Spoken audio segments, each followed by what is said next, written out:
Hello and welcome to this edition of Shelby This Week. The community spent time on Tuesday remembering the victims of 9/11. A recent ban on flavored vape has some people supporting and others completely against it. And two very popular Shelby Township events will happen next month. We tell you when you can catch them. We have these stories and more on this edition of Shelby This Week.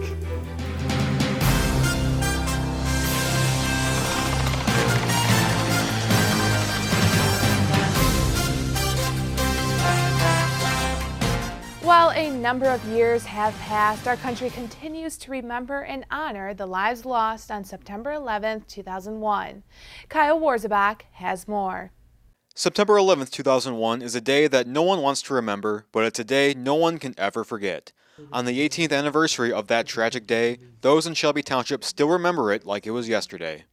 Well, everybody was kind of shocked. They were standing in the parking lot, and they were asking me. They said, what's going on? I said, apparently we're under attack. And so after seeing the images on the screen for a little bit, I got on my elliptical machine, put on my headphones to burn off some calories, and over the next hour, America changed forever. Over 400 of those who died that day were first responders, and Shelby Township did not forget to honor their bravery. While we may never fully understand what drives our soldiers, our firefighters, and our police officers toward danger, it is imperative that all of us as citizens respect and appreciate their service. For one Shelby Township resident, watching the bravery of those heroes that day would lead him to become a volunteer firefighter. Although it's a job he wanted since he was a kid, thanks to a classic TV show called Emergency. And I remember seeing John Gage and Roy DeSoto, paramedic firefighters, LA County, and I'm going, those are the coolest guys I've ever seen in my entire life. I'm going to be one of them. He would get a job as a factory worker at Ford in the year 2000, where they happened to have their own emergency response team. And after 9/11 happened, he committed himself to become an emergency responder. I went through the training with Michigan State University, and as time went on, I was very involved and I loved what I did. Fast forward to today, he now volunteers for the Rochester Fire Department. It may have taken him a while to achieve, but he did it for one simple reason. I wanted it. I wanted it so bad. Why? I just wanted to help people. For Shelby This Week, I'm Kyle Warzebach. A recent training in Grayling, Michigan brought together the Shelby Township Police and Fire Departments. Here's Stacy Sanstera with more. If I can look at somebody in the face and say, I can get you help right now, and mean it, even though there's chaos going all around me, they can feel that. One life, just one, will feel better. Law enforcement and emergency services have a common mission in an active shooter situation: saving lives. And because of this, the Shelby Township Police and Fire Departments are training for high-stakes situations. Started working on Rescue Task Force, which is the new buzzword throughout the industry. Instead of staging and waiting for people to die, we're actually trying to go in with the police, assisting them on their raids so we can get some care in there quicker. And because this is the reality of the world we live in today, our first responders must be prepared. The big push in the last couple of years has been a program that has gone national called Stop the Bleed. It is not just a police officer program. It is a program that deals with all sorts of injuries and applying the latest technology that has been found on the war on terror and the latest technology that's been developed in emergency rooms around America, to apply those to the very first person that shows up, to stop the bleeding with critical care delivered on scene, and then moving that person to a trauma center. Those people survive longer. In the event of an active shooter, it is the priority of the police officers to stop the threat. And with this comes a tough reality. You talked about stepping over bodies and people who are injured, and that tears at our humanity. However, we know that the priority is security. The priority always has to be security, because if you take your eye off the ball and you look down and you start doing something else, you are not saving anybody else that's further along down the line. Hands! Medics! Yep. There's a big change coming industry-wide. We're not anything like cops. I mean, we wear similar clothes and we are paid by the same person, but the similarities kind of, a lot of similar personalities, but the similarities kind of end right there, you know. And now, with the advent of rescue task forces and police and fire services working together, point of injury care is a priority. One team of officers, the very first few, go to stop that person, either by killing him, making him go to ground and hide, or making him flee. Either of those, or any of those, are acceptable in my eyes because now they're not killing any longer. They're just trying to leave. Right on the tail end of that are specially trained officers and firefighters that can initiate medical life-saving tactics and techniques on scene simultaneously, but behind, in a security bubble, just behind those people that are working on security. Medics coming, back up.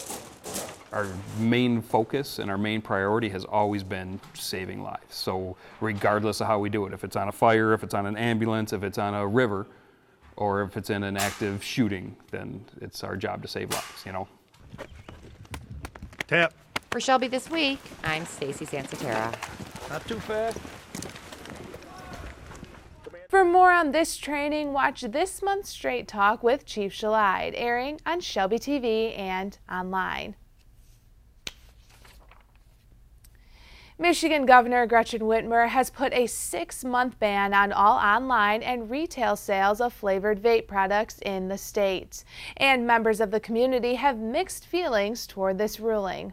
In an effort to prevent minors from getting their hands on flavored vape items, Michigan became the first state to ban the sale. For parents like Noelle O'Neill, she feels very appreciative this went into effect. This seems to be a step taken towards removing it from getting into the kids' hands and kids seeing other kids doing it and just exposure. It's just another thing that kids don't need to have pressure to do. I think life is full of pressures, and if that's in front of if it's available and readily available, I'm afraid that kids are easily susceptible to using it and trying it and then quickly becoming addicted to it and then being forced to conceal it and purchase it, and then the cycle just keeps continuing. While some hope the cycle will be broken, business owners like Janet Johansson have opened vape shops and are now concerned with how she will afford to keep the doors open. The governor says she's for the people and small businesses, but yet she's going to shut down not hundreds, but thousands of businesses. Some of us won't be able to survive 6 months. I'll be lucky if I can survive 2. Janet knows the dangers this brings to minors, but also she is aware of the benefits as a former cigarette smoker herself. I quit smoking using the vaping process years ago, and I know it works because I've done it myself, and I feel 100% better. And even when I was vaping and still, vaping the nicotine, I felt better. I could breathe easier. I still had the energy and stuff, and I didn't feel as bad as I did when I was smoking. The Shelby Township Police Department will take this ban seriously. Chief Robert Shelby says there are proven dangers, and his goal is to keep the kids safe. It's already demonstrated it's completely unsafe. Kids need to stop doing it. Parents need to start watching closely. My police department will enforce any law whatsoever that's on the books when it comes to vaping. With strict enforcement. I've talked to our school resource officers who are stationed at Utica Eisenhower and at Utica High School, and I told them I want strict enforcement on this stuff. This ban will go in effect in the next couple of weeks. The ban is for 6 months, however, it could be renewed for another 6 months. Middleton Farms cider mill right here in Shelby Township has closed its doors. A popular fall tradition for many families in the community, the cider mill located on DeQuinder. They offered apple cinnamon donuts, fresh cider, candy apples, and pies. According to the message, the past year brought on challenges for the family, and with the loss of their matriarch and the decline of her husband, they decided not to reopen the mill. Middleton Farms has been around since 1956. Roadways in Shelby Township will be sprayed with Phragmites herbicide, and the application will take place sometime between September 16th and September 27th. Right now, locations in Shelby Township include Hayes, Ryan, and Mound Road. This program is done by the Macomb County Department of Roads in conjunction with the Lake St. Clair SISMA. Residents are asked to stay off the area until the spray has dried. Phragmites are a type of invasive species which outcompetes native vegetation and lowers local plant diversity. Oftentimes, it displaces plants like cattails. For more information about this program, visit the township's website at ShelbyTWP.org. Mark your calendars for these two events. First Shred Day is October 19th. The Shelby Township residents are asked to bring their items to Riverbends Park. Residents can bring up to 4 boxes, and businesses located in the township can bring up to 2 boxes of documents to shred. The Shelby Township Police Department Community Shred Day will run from 9 a.m. to 1 p.m. For more information, call the Shelby Township Police Department at 586-731-2121, extension 307. Then on Saturday, October 26th, it's Electronics Recycling Day held at Riverbends Park. This is open to Shelby Township residents. You can drop off electronics like computer parts, servers, TVs, gaming systems, and microwaves. Collection will be from 9 a.m. to 1 p.m., and everyone is asked to enter Riverbends Park from the 22-mile entrance between Shelby and Ryan Road. For specifics on exact items collected, visit shelbytwp.org/recycling. Still ahead on Shelby this week, a heart valve procedure offers a faster recovery thanks to this new way at Henry Ford Macomb Hospital. It's a place where teens can go and just be themselves, and it's right here in Shelby Township. Sweetwater's Coffee and Tea offers this artist group a chance to display their work. Stay with us for more Shelby This Week. I'll be right back. Hi! You think you're probably sober? Yeah. But you're thinking about taking the back roads home, just in case. If you're probably sober, then why would you do that?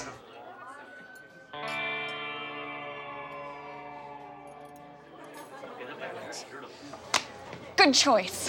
Probably okay isn't okay. If you see a warning sign, stop and call a cab, a car, or a friend. That's a full glass of wine. I'll be chatting you later.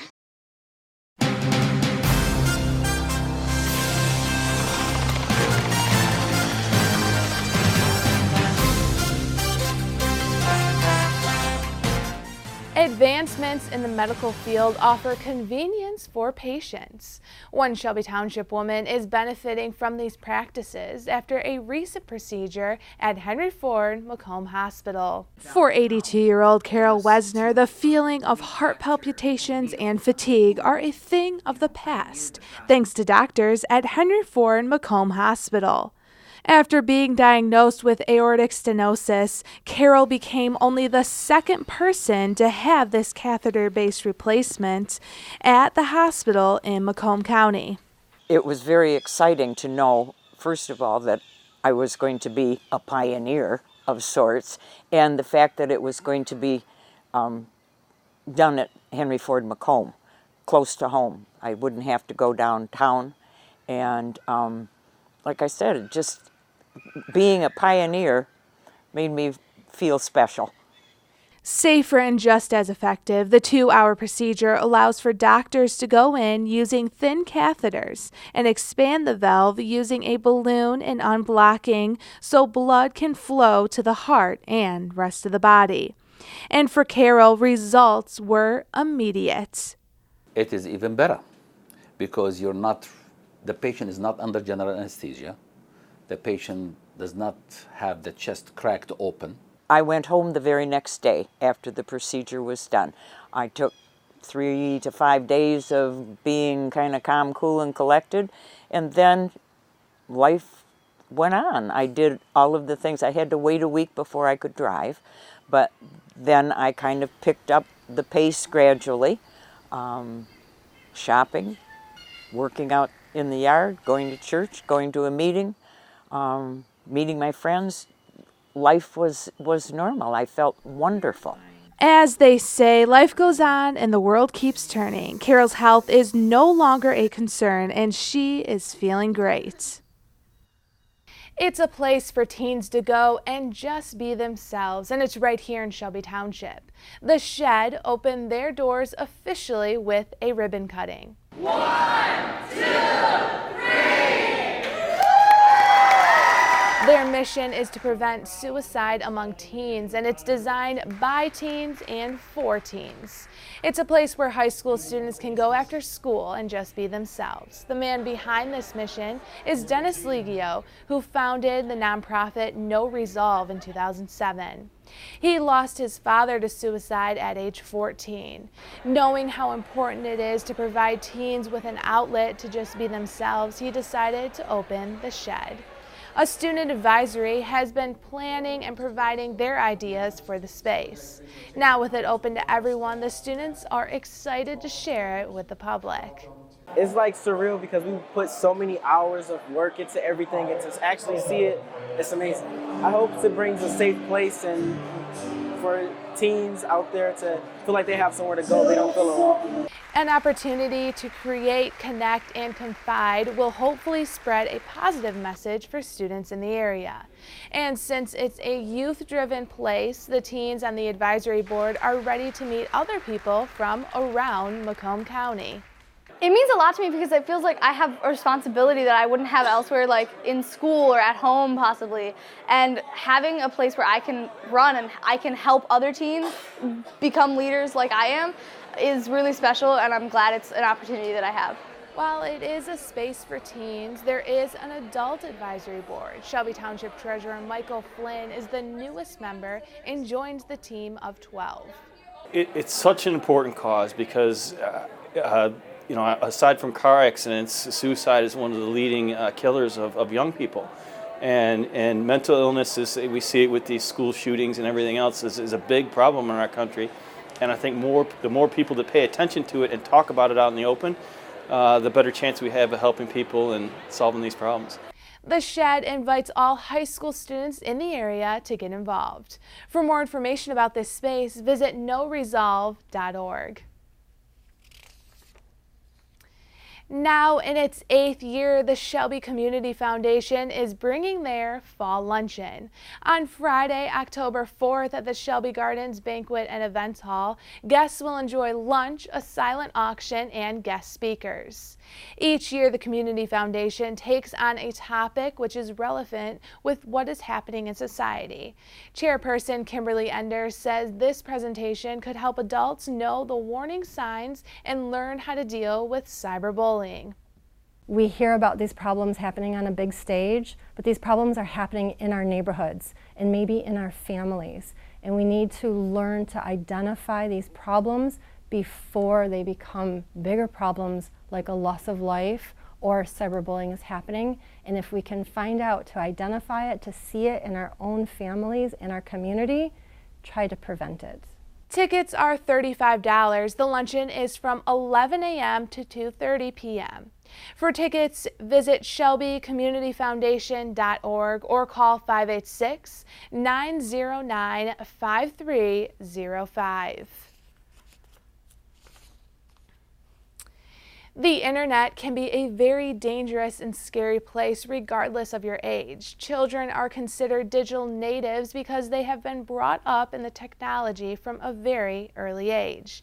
Knowing this, Peace Lutheran Church has decided to teach these middle school students about safety when it comes to the internet.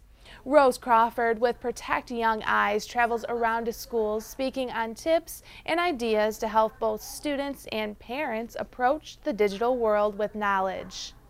It's awesome because we get the chance to talk to students and give them tips for how to operate online in the digital life, in their digital world. And so some of the things that we talk about are the internet never forgets, because I think it's really important for people to realize the sort of immortality that our words and our pictures and our comments take when they enter the digital space. And then we also talked about my words matter big time, because our communication is so important. And I know, even as adults, that we take for granted how much our words have impact, whether positive or negative. And so trying to remind students of that truth now so they can apply that online. Safety when it comes to the internet is vital in keeping kids safe. Protect Young Eyes encourages students to make smart and safe decisions. We think this is important right now for our students and our parents and our grandparents and caregivers to be educated so that they can go online and feel that they are safe. They are aware of some of the trends that they should be looking out for to protect themselves and their families. Protect Young Eyes helps families to defend their children from online danger. From dangerous apps to resources on how to have an open conversation about the internet, visit protectyoungeyes.com. Local art can be found decorating the walls at this local coffee and tea shop. Artists represent the Shelby Township Fine Art Society and have the opportunity to sell their work. Samana Sheikh has a first-hand look. There are 14 pieces of artwork being displayed in Shelby Township like this, and they're giving back to a good cause. So I want to bring light and Barbara energy. Galster expresses herself through her artwork, now on display, ready to purchase at Sweetwater's Coffee and Tea. It helps because It is a struggle for artists to sell their own work. Barbara not only displays her art, but shares her passion. It's something that we're doing now to enhance our community and bring Shelby Township to life. The reason David Grimes, the owner of Sweetwater's Coffee and Tea, lets artists like Barbara continue to showcase her work in his coffee shop. Each piece is sold for $50 to $185. All of the money goes directly to artists, a way for people to see what their community offers. But I love the creative vibe that it brings into our cafe. And the best part for him is, I get my cafe decorated for free. David plans to keep artwork circulating every 6 weeks. This way, artists representing the Shelby Township Fine Arts Society have a fair chance to show their work and keep dollars local. It's so much fun being here with my fellow artists. It's just like I come alive when I'm with them. The conversations that I have with people are at a different level than just our wonderful drinks. The goal is to appreciate artwork and enjoy a good cup of coffee. In Shelby Township, Samana Sheikh reporting.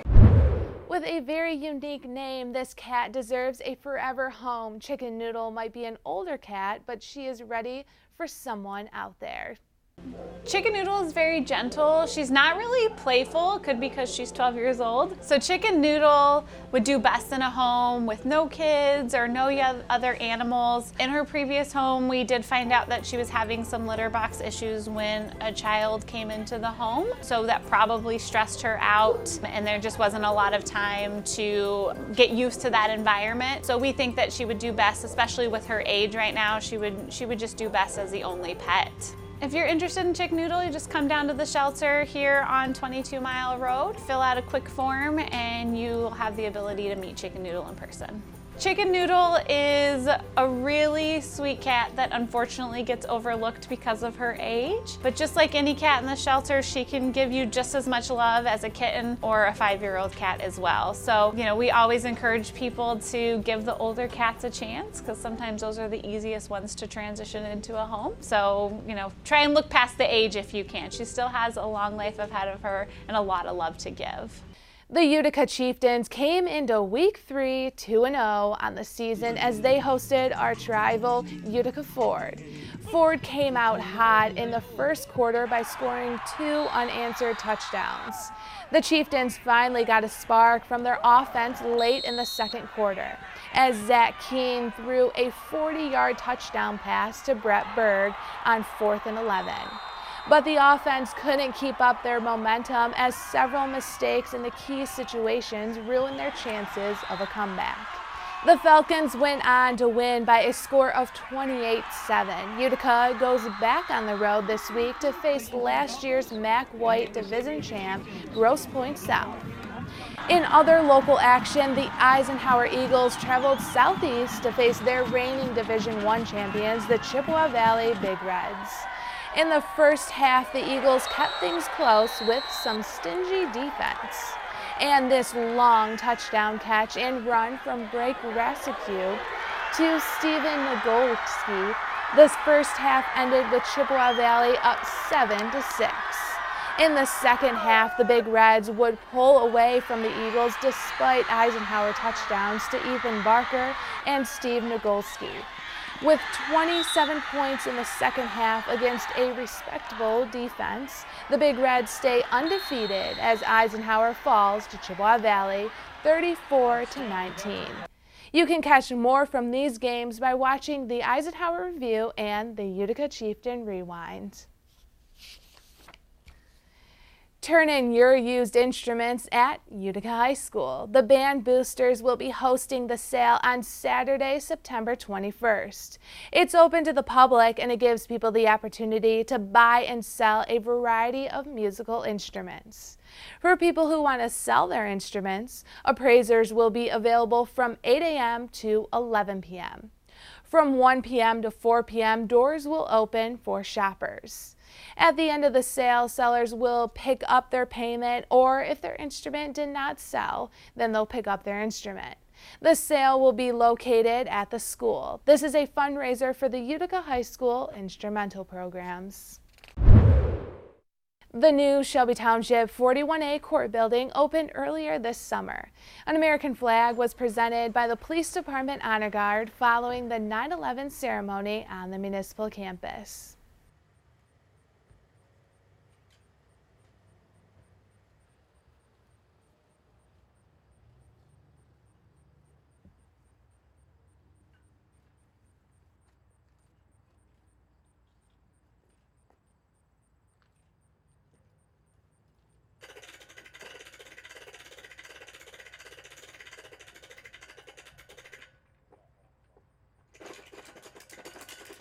That's all we have for this edition of Shelby This Week. Remember, you can watch us anytime online or on Facebook. Just search Shelby TV. We will leave you now with scenes from the Gardeners Club Flower Show. Members designed these arrangements using fresh flowers and plants. Enjoy, and thanks for watching.